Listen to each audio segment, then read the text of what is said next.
Welcome back to the Jin's Treasure. Today we're gonna do something that's very, very easy. Really, anyone can do it. It's earrings. And earrings are probably by far the most simple. I'm not even sure if it's wire wrapping really, but we'll call it wire wrapping because this is a wire wrapping channel. Even though today we're doing earrings, which may or may not be wire wrapping. I don't know. But there's wire involved, so we'll call it wire wrapping. So the first thing that we want to do is I measure a wire's length. And by the way, this is gold-plated copper and it's 20 gauge. Anesis is the brand. I think I got it from Fire Mountain Gems, which is an online site. That's where I got my copper. So we're just gonna clip off. That looks to be about the amount that we're gonna need. So that's maybe between 2 digits to 3 digits of your finger length, depending on how long your fingers are. I would say it's probably about 3 inches. Not so good with those metric measuring units.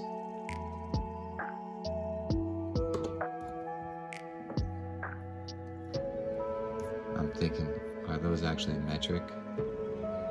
Isn't metric by the 100? And inches are that weird American measurement. Anyways, so we get 2 of those. And the way that I did that is, once I clipped off the one, I used that as a measuring stick to get the same amount of length for the other one. Pretty simple. It doesn't have to be 100% accurate.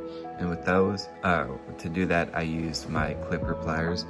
I'll be using both the clipper and the needle nose today. So now that we've got our wires clipped, what we're gonna do is I'm gonna create a hook by pinching down on the very tip of the wire to the base of the pliers. And the reason that I get down to the base of it is that it's wider down there as opposed to if you were to go up. It's a very thin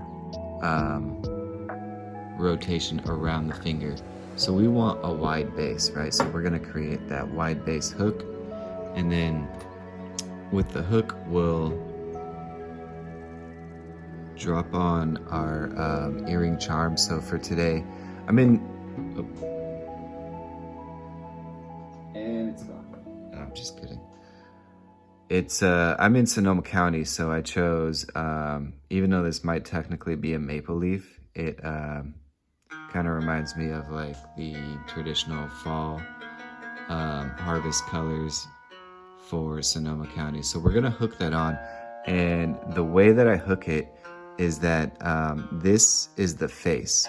I mean, it doesn't really matter for this charm because it looks like it's completed on both sides.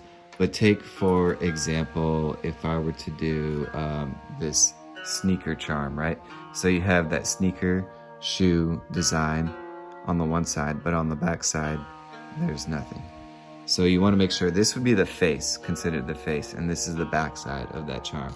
So when you hook it on, you want to make sure that the face, you see how the hook curls towards the back?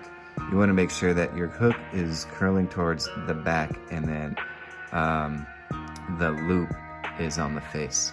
And I find that to be not super important, but I find it to be kind of necessary as I kind of get more professional grade at my making jewelry and making earrings. I find that when you tuck it so that the hook is in the back, it's not exposed to the front, and it has a less likely chance of like getting caught on hair or something. So anyways, we'll complete that look. We'll close the hook into a full circle now. And I'm also looking at this hook. The base actually for these pliers is a little wide, more wide than what I need. So what I'll do is choke up on my finger here. So instead of going down on the base, I'm a little bit raised up here. So that's gonna make, when I close this hook, it's gonna make that circle or that hoop smaller. So you see how the hoop kind of shrunk. And I'm gonna go ahead and actually just continue to curl And as you can see, I might have even choked up a little bit more. And that's also to compensate for the amount of space in that loop that this charm is taking up, because you can see it's not quite a full circle because of the space or the volume that the charm takes up in this hoop.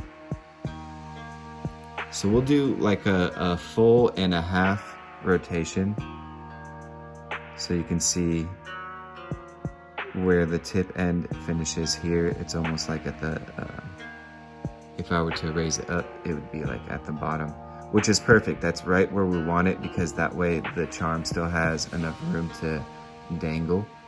It's all about the dangle. And then I need to now select a bead option to go along with the charm, which actually I didn't get that set up before I got the camera rolling, but fortunately my bag of beads is just, oh, that's not the bag of beads. But my bag of beads, it's right here. So what we're gonna do is open up our bag of beads and select 2 identical beads. So they're the same size, same crystal.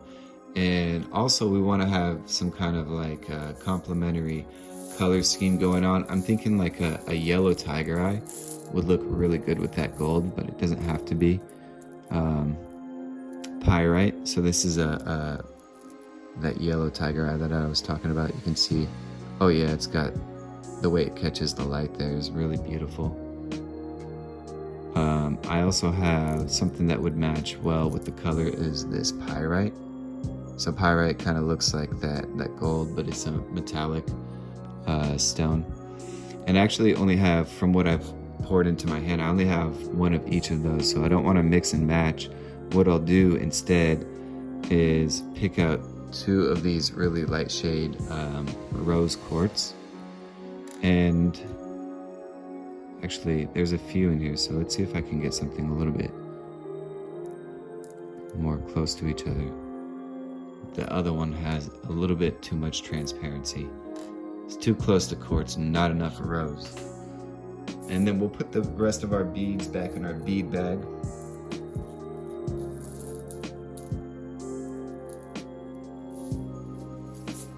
Put that away.